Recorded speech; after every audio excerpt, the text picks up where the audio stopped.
भगवते श्रीकृष्णाय नमः। श्रीमद्भगवद्गीतायै नमः। अथ षोडशोऽध्यायः। श्रीभगवानुवाच अभयं सत्त्वसंशुद्धिर्ज्ञानयोगव्यवस्थितिः दानं दमश्च यज्ञश्च स्वाध्यायस्त्वपार्जवम्। इस श्लोक में भगवान श्री कृष्ण कहते हैं, भय का सर्वथा अभाव, अंतःकरण की पूर्ण निर्मलता, तत्वज्ञान के लिए ध्यान योग में निरंतर दृढ़ स्थिति और सात्विक दान, इंद्रियों का दमन, भगवान, देवता और गुरुजनों की पूजा तथा अग्निहोत्र आदि उत्तम कर्मों का आचरण एवं वेद शास्त्रों का पठन पाठन तथा भगवान के नाम और गुणों का कीर्तन, स्वधर्म पालन के लिए कष्ट सहन और शरीर तथा इंद्रियों के सहित अंतःकरण की सरलता, अहिंसा, सत्यम, अक्रोध, त्याग, शांतिरपैशुनम, दया भूतेष्वलोलुप्त्वं मार्दुम हरिरचापलम।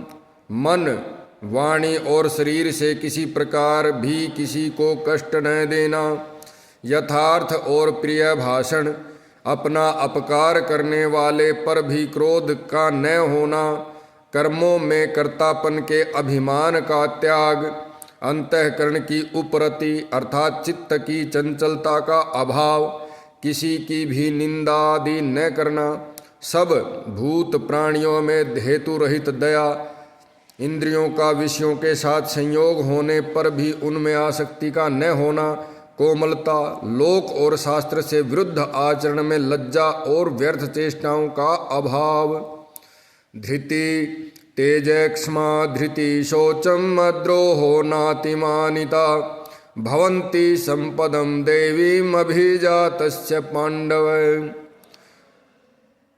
तेज, क्षमा, धृति, शौचम, द्रोहो, नातिमानिता, भवन्ति संपदम देवीम अभिजातस्य भारत। तेज, क्षमा, धैर्य, बाहर की शुद्धि एवं किसी में भी शत्रु का भाव न होना और अपने में पूज्यता के अभिमान का अभाव, ये सब तो हे अर्जुन देवी संपदा को लेकर उत्पन्न हुए पुरुष के लक्षण हैं। अर्थात ये सभी गुण जिसमें हो वो सामान्य मनुष्य नहीं होता, वो कोई देवीय पुरुष होता है, वह देवीय शक्ति होती है। दम्भो दर्पोऽभिमानश्च क्रोधः पारुष्यमेव च अज्ञानं चाभिजातस्य पार्थ संपदमासुरीम। हे पार्थ, दम्भ, दम्भ का मतलब घमंड, दम्भ, घमंड और अभिमान तथा क्रोध, कठोरता और अज्ञान भी, ये सब आसुरी संपदा को लेकर उत्पन्न हुए पुरुष के लक्षण हैं। देवी संपद विमोक्षाय निबंधाय आसुरी मता माँ शुचे संपदम देवीम अभिजातोषि पांडव। देवी संपदा मुक्ति के लिए, देवी संपद विमोक्षाय, देवी संपदा जो होती है वो मुक्ति के लिए होती है, मोक्ष के लिए होती है, बंधन मुक्त होने के लिए होती है, और आसुरी संपदा बांधने के लिए मानी गई है। इसलिए हे अर्जुन, तू शोक मत कर, क्योंकि तू देवी संपदा को लेकर उत्पन्न हुआ है। अर्थात तू कोई सामान्य पुरुष नहीं है, क्योंकि और सामान्य पुरुष हो भी कैसे सकता है अर्जुन, क्योंकि जिसका साक्षात भगवान नारायण से इतना घनिष्ठ संबंध हो गया हो, एक तरह से लगता है कि अर्जुन आत्मा है और भगवान श्री कृष्ण परमात्मा है, और यही आत्मा और परमात्मा का संबंध महाभारत के युद्ध में एक तरह से जुड़ा हुआ है। द्वौ भूत सर्गौ लोके अस्मिन् देवासुर एव च देवो विस्तरस प्रोक्त आसुरम पार्थ में शृणु। हे अर्जुन, इस लोक में भूतों की सृष्टि यानी मनुष्य समुदाय दो प्रकार का है, एक तो देवी प्रकृति वाला और दूसरा आसुरी प्रकृति वाला। उनमें से देवी प्रकृति वाला तो विस्तार पूर्वक कहा गया। अब तू आसुरी प्रकृति वाले मनुष्य समुदाय को भी विस्तार पूर्वक मुझसे सुन। प्रवृत्तिम च निवृत्तिम च जना न विदुरासुराः न शोचम चापनापि चाचारो न सत्यम तेषु विद्यते।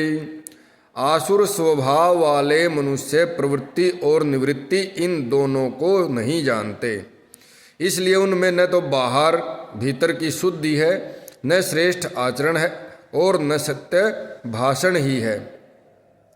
असत्यम प्रतिष्ठम ते जगदाहुरनीश्वरम अपरस्पर संभूतम किमन्यत् काम हेतुकम।